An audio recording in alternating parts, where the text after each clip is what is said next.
थी पुराने साथी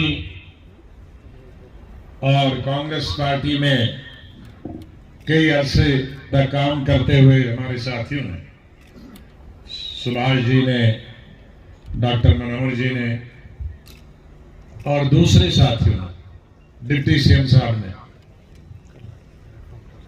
बड़ी तफसील से कई चीजों के बारे में बताया। असल में हम लोगों को और आप लोगों को, सुनने वालों को और सुनाने वालों की आदत भी इन 2-2.5 सालों में खत्म हो गई। मैं देख रहा हूं कि 2-2.5 साल के बाद जम्मू कश्मीर में पॉलिटिकल एक्टिविटी शुरू हो गई। 5 अगस्त 2019 जब स्टेट का बंटवारा हुआ, जम्मू कश्मीर और लद्दाख के बीच में, तब से लेकर आज तक स्टेट में एक ऐसा माहौल बना जिसके कारण मीटिंगें करना असंभव हुआ। पहले तो 1 आध साल सरकार ने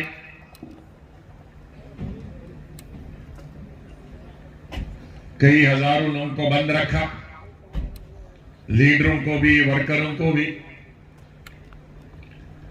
और जो जेलों में नहीं थे उनको एक जगह से दूसरी जगह जाना बंद कर दिया। जब 5 अगस्त था तो पार्लियामेंट चल रहा था। मैंने कोशिश की 2 बार कश्मीर जाने की, 1 बार जम्मू आने की, लेकिन तीनों बार एयरपोर्ट पे 4-4, 5-5 घंटे रहने के बाद हमें वापस दिल्ली को भेजा गया।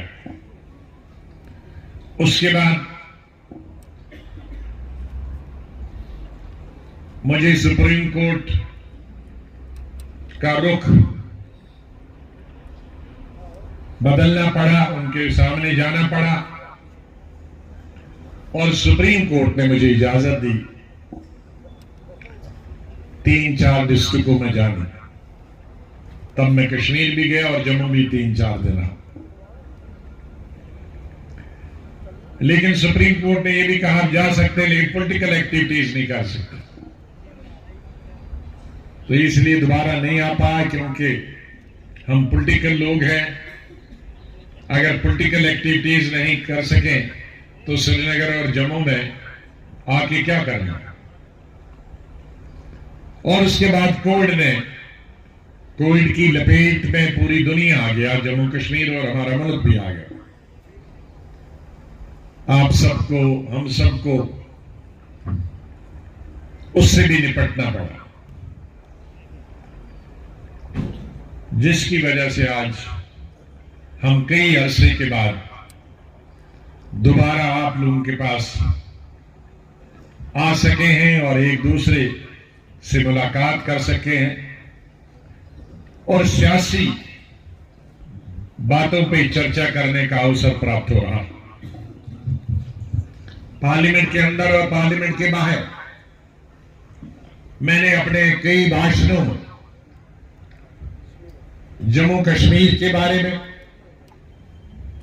और देश के अनेक हिस्सों में जो हालात हैं उन पे चर्चा की, चाहे वो देश भर में या हमारे स्टेट में बेकारी की बात हो, पढ़े लिखे नौजवान लड़के और लड़कियों की बेरोजगारी का सवाल हो, चाहे बढ़ती हुई कीमतें, चाहे वो गैस की हो, चूल्हे जलाने का गैस या पेट्रोल हो या डीजल हो या मिट्टी का तेल हो या खाने पीने की चीजें हो या गोश्त की कीमतें हो, सब्जियों की कीमतें हो, कपड़े की कीमतें हो, कोई भी चीज लीजिए, दालों की कीमतें हो, ये तमाम चीजों के दाम पिछले सालों में दुगने तिगने 4 गुना हो गए, लेकिन लोगों की आम जनता, चाहे वो मुलाजिम हो या गरीब आदमी हो, उसकी आमदनी, मुलाजिम की आमदनी तो उतनी ही रही, लेकिन गरीब लोगों की मजदूरी खत्म हो गई, क्योंकि पूरा निजाम 2 साल से ठप था। पहले 5 अगस्त 2019 की वजह से और बाद में कोविड की वजह से मजदूर को मजदूरी नहीं, कारपेंटर, तरखान को, मेसन को, उसको कोई मजदूरी नहीं, किसान को अपने पैदा हुई चीजों के पूरे दाम नहीं मिलते। और आज हम देखते हैं पूरे मुल्क में और विशेष रूप से खास तौर से जम्मू कश्मीर में गरीबी की हद तक लोग पहुंच गए। आज हम यही बातें सुनने के लिए और सुनाने के लिए आए कि 5 अगस्त 2019 केंद्रीय सरकार ने जो कदम उठाया वो गलत कदम था। उससे जम्मू कश्मीर की जनता का सबसे ज्यादा नुकसान हुआ। पिछले 30-31 वर्षों से जम्मू कश्मीर वैसे ही पीछे था। भयंकर मिलिटेंसी की वजह से हजारों नौजवान, हजारों हमारी फौज के साथी, हजारों हमारे पुलिस के साथी इस आतंकवाद का शिकार हो गए, जिनकी तादाद तकरीबन 50-60 हजार से ज्यादा। एक छोटी सी स्टेट में, मैं आतंकवादियों की बात नहीं करता हूं, मैं आतंकवादियों के बगैर जो हमारे सिविलियंस, जो निहत्थे लोग मिलिटेंट के हाथों का शिकार हो गए, उनकी भी तादाद हजारों में, और जिसकी वजह से हजारों बल्कि लाखों की तादाद में यतीम बच्चे हो गए और हजारों की तादाद में बेवाएं हमारी रियासत में, और जो हमारे फौजी भाई रियासत से बाहर थे वो बेवाएं भी उन राज्यों में बेवाएं हो गई। हमें अफसोस है, हम उन सबको श्रद्धांजलि अर्पित करते हैं और अल्लाह से, भगवान से ये दुआ करते हैं कि आतंकवाद से हमें निजात मिल जाए और हम फिर दोबारा खुशहाली की तरफ जाएं। लेकिन हमें उठने का मौका नहीं दिया गया। एक विंडो मिली थी,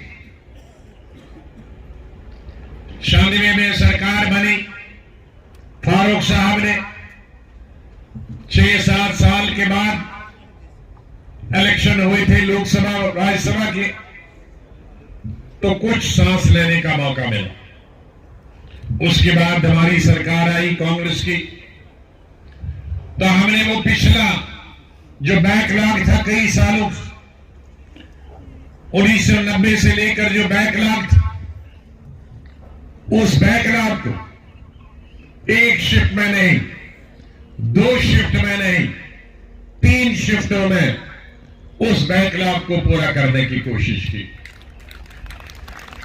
और मैं यकीन से कहता हूं, मेरी 45 साल राजनीति में मैंने वैसे हमेशा मेहनत की है, लेकिन 3 शिफ्टों में मैंने भी खुद कभी काम नहीं किया, क्योंकि मैं भी रात को 2 बजे कभी 4 बजे सुबह उठ के काम देखने जाता था साइट पे कि ये ट्रिपल शिफ्ट में काम भी चल रहा है कि खाली जबानी काम हो रहा।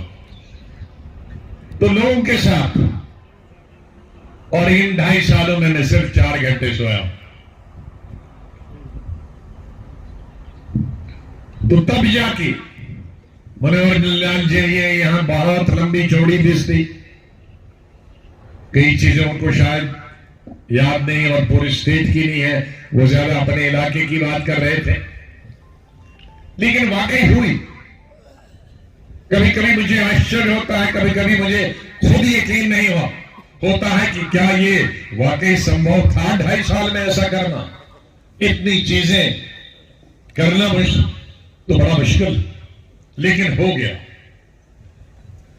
मैंने एक चीज देख ली है उसके बाद कि अगर सरकार चलाने वाले की इच्छा हो, हुक्मरान अगर ये चाहे तो सब कुछ हो सकता है। कभी कभी हम दोष देते हैं अपने मजदूरों को, अपने तरखानों को, अपने कॉन्ट्रैक्टर्स को कि ये काम नहीं करते। मैं उस पर यकीन नहीं करता। मुझे किसी से भी शिकायत नहीं, चाहे वो ब्यूरोक्रेट बड़े से बड़ा क्यों न हो, चाहे वो पटवारी और नंबरदार तक का निचले लेवल का ऑफिसर क्यों न, उन सब ने पूरी तरह से ट्रिपल शिफ्ट में काम किया। एक जुनून था, एक जोश था, एक वलवला था, एक जज्बा था। लोगों को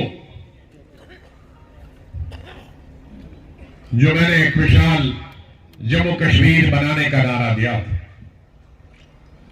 और मेरी लिस्ट में धर्म के नाम पर, मजहब के नाम पर, जाति के नाम पर, इलाके के नाम पर, बैकवर्ड के नाम पर, फॉरवर्ड के नाम पर, गांवों के नाम पर, शहरों के नाम पर कोई ऐसी चीज मेरी किताब में, मेरी डायरी में नहीं था। इंसानियत और जिसको जरूरत, जहां सड़क की जरूरत थी वहां सड़क दी, जहां पुल की जरूरत थी वहां पुल दिया, जहां कॉलेज की जरूरत थी वहां कॉलेज दिया, जहां अस्पताल की जरूरत थी वहां अस्पताल दिए, और जहां जमीन की जरूरत थी। बहुत सीबीआई की इंक्वायरियां हो रही है, बहुत कोर्ट में जा रहे हैं और रोशनी जमीन, लेकिन हम सरकारें जितने भी बनती हैं वो लोगों के लिए बनती है। सरकारी जमीन है ये लोगों के लिए है। इसमें सरकारी जमीन हो, खालसा जमीन हो, मलकियत जमीन हो, अगर लोग ये देखें कि 1947 में अगर वो देखें कि किसके नाम पर जमीन थी, चंद लोगों के नाम पर, लेकिन शाह शेख साहब ने बाद में वो तमाम जमीन बांट दी, अलग अलग लोगों के दी, लैंड टू द टिलर हो गया। पंडित जवाहरलाल नेहरू ने पूरे देश में वो स्कीम लाई, लैंड टू द टिलर रहा। लेकिन सवाल यह है कि आज हर इंसान को, वो चाहे हिंदू हो या मुसलमान है, वो शेड्यूल कास्ट है या शेड्यूल ट्राइब है या क्रिश्चियन है, राजपूत ब्राह्मण है, बैकवर्ड फॉरवर्ड है या कश्मीरी है या शहर का या देहात है, तो आप कहोगे उनको कि मलकियत जमीन के बाद आपको कुछ नहीं मिलेगा, तो तब आप हकीकत से आंखें बंद लगते हैं। ये भी भूलना नहीं होगा कि आजादी के वक्त हमारी आबादी 32 लाख थी और आज 1.5 करोड़ है, तो ये 1 करोड़ 20 लाख क्या हवा में बैठेंगे? इनको तो जमीन चाहिए, इनको तो मकान चाहिए, इनको तो खेती चाहिए, इनको तो रोटी चाहिए, इनको तो सब्जी बैठेंगे। आप कहोगे 1947 में आपको ये जमीन मिली है, बस उसके बाद किसी को नहीं मिलेगी, तो 1,20,00,000 और जो बढ़ गया है उसको हम जमीन नहीं देंगे। उसको कहेंगे ये सरकारी जमीन है तो ये खाली हवा में रहेगी, लेकिन तुमको मकान के लिए नहीं देंगे, तुमको रोटी बनाने के लिए नहीं देंगे, तो तुमको सब्जी उगाने के लिए नहीं देंगे। ये कहां का कानून? इसीलिए ये चीज लाई गई थी, क्योंकि जम्मू कश्मीर जो कि हिंदुस्तान में हमारी ही गवर्नमेंट ने यूपीए 1 ने 2006 में ये कानून लाया कि जंगलात में जितने भी लोग रहते हैं सरकारी जमीन पे, वो कहां जाएंगे? इसलिए वो वहां मकान भी बना सकते हैं, वहां खेती भी कर सकते हैं और उसकी फसल अपने लिए इसमें उगा सकते हैं। लेकिन चूंकि यहां की असेंबली ने बदकिस्मती से वो कानून नहीं पास किया था, क्योंकि उस वक्त जो कानून दिल्ली में पास होता था, जब तक जम्मू कश्मीर उसको रेक्टिफाई या दोबारा बिल नहीं लाती थी, वो नहीं है। इसलिए हमने उसका रास्ता रोशनी के लिए लिया, लेकिन उसी तर्ज का जैसे पूरे हिंदुस्तान में था वही कानून था। चाहे उस कानून का नाम लिया, लेकिन यही था कि जो जंगल में रहता, सरकारी जमीन पे रहता है, वो कलसा जमीन हो, उस पे उसको मकान बना सकता है, खेती कर सकता है, फसल उगा सकता है। लेकिन फर्क सोच है। हमारी सोच गरीबों की थी, इनकी सोच अलग। आज जो सरकार चला रहे हैं, क्या हुआ? स्टेट तोड़ते वक्त क्या बताया गया था?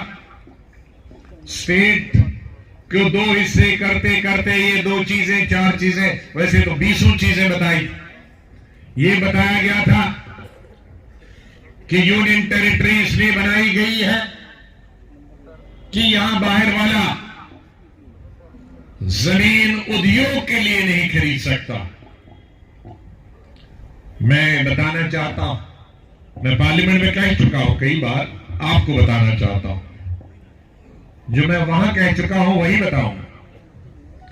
अगर जमीन बाहर वालों को नहीं दी तो ये कठवा, सामा और जम्मू में 13,000 उद्योग कैसे लगे? ये हवा में लगे। इसमें तकरीबन 10,000 लोग तो बाहर के हैं, 3,000 जम्मू कश्मीर।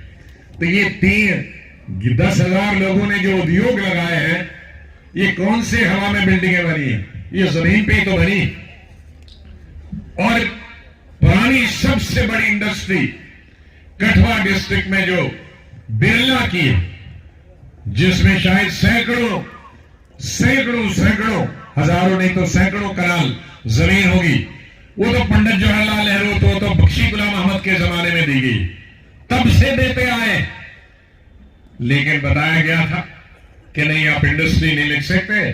और अब दफा 300 भी खत्म हो गया, स्टेट भी खत्म हो गई, यूटी हो गई, अब दुनिया के सबसे इंडस्ट्रीज आ गए। अरे मुझे एक बताइए, ये कठवा के लोगों सबसे ज्यादा इंडस्ट्री यहां है, जरा हाथ खड़ा करिए, कोई एक इंडस्ट्री आई है? हाँ या ना? जोर से बोलिए। लेकिन 13,000 में से 750 बंद हो गई है। जो हमारे वक्त में 13,000 थी, उसमें इन 2.5 सालों में एक नहीं आई, लेकिन पुरानी 7,500 बंद हो गई है। तो फिर क्यों ये बहाना किया था? मैंने पार्लियामेंट में, जो स्कूल में मैंने पढ़ा था 8वीं क्लास में, तो वो कहानी सुनाई थी। एक जंगल में भेड़िए और बकरी के बच्चे, भेड़ के बच्चे का मुकाबला हुआ। भेड़ की बच्ची ऊपर जा रही थी पहाड़ी की तरफ, और भेड़िया ऊपर से आ रहा था नीचे की तरफ। लेकिन भेड़िए जो ही भेड़ की बच्ची ने उसको देखा, वो भागने लगी, तो ऊपर से भेड़िया ने आवाज दी। ये 6वीं क्लास में था,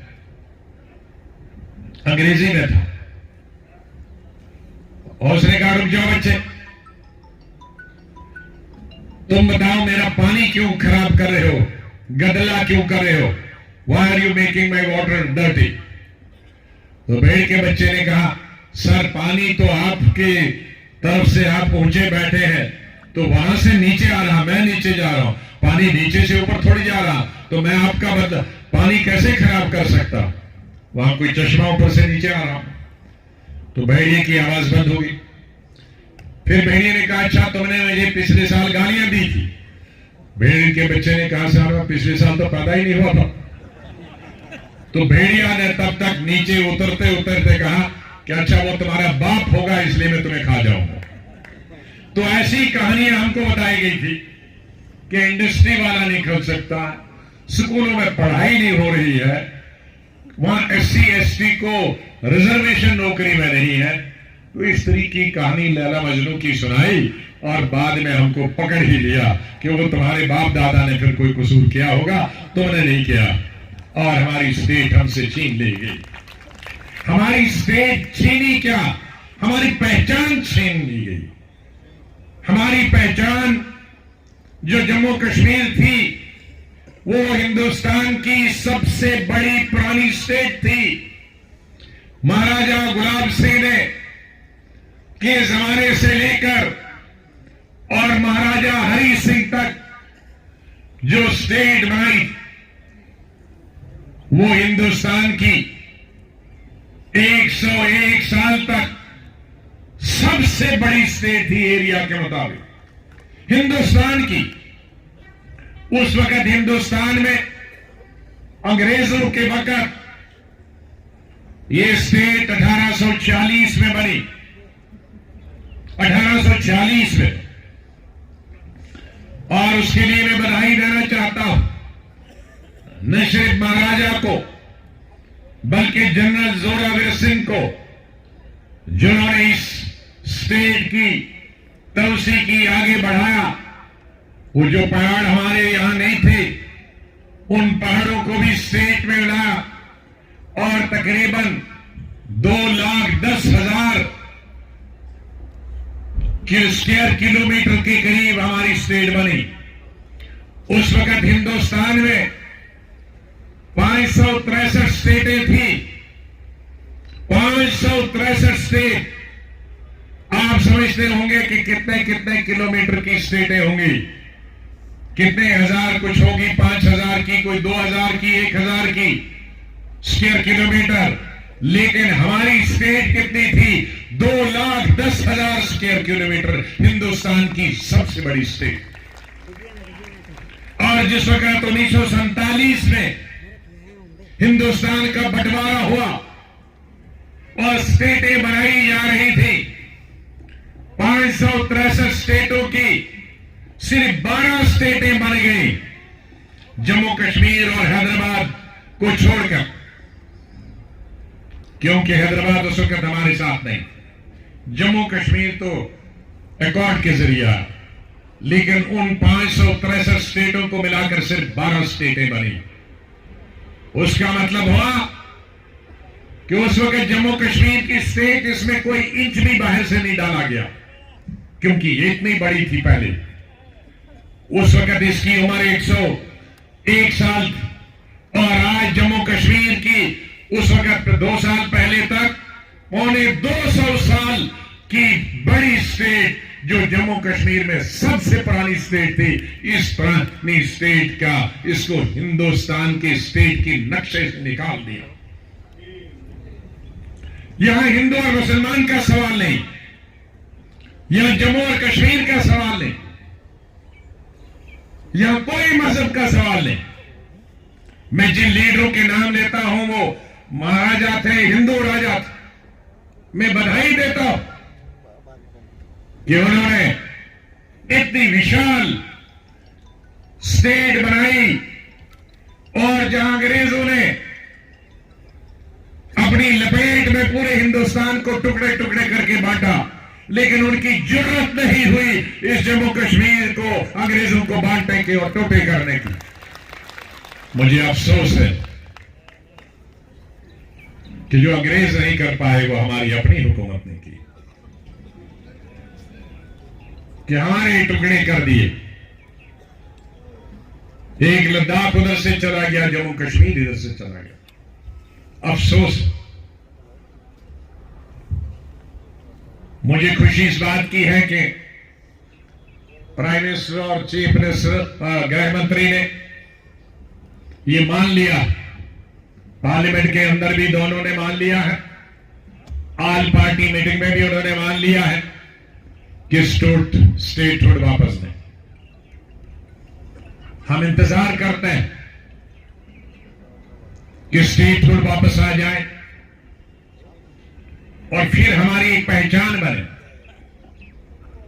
वरना हमारा यहां का लड़का लड़की कहीं हिंदुस्तान में या दुनिया में पढ़ता तो वो क्या कहेगा, मैं एक यूटी का रहने वाला हूं। जम्मू कश्मीर जिसका इतिहास, जिसकी हिस्ट्री, जिसका ज्योग्राफिया, जिसकी तारीख इतनी पुरानी हो, दुनिया में कोई भी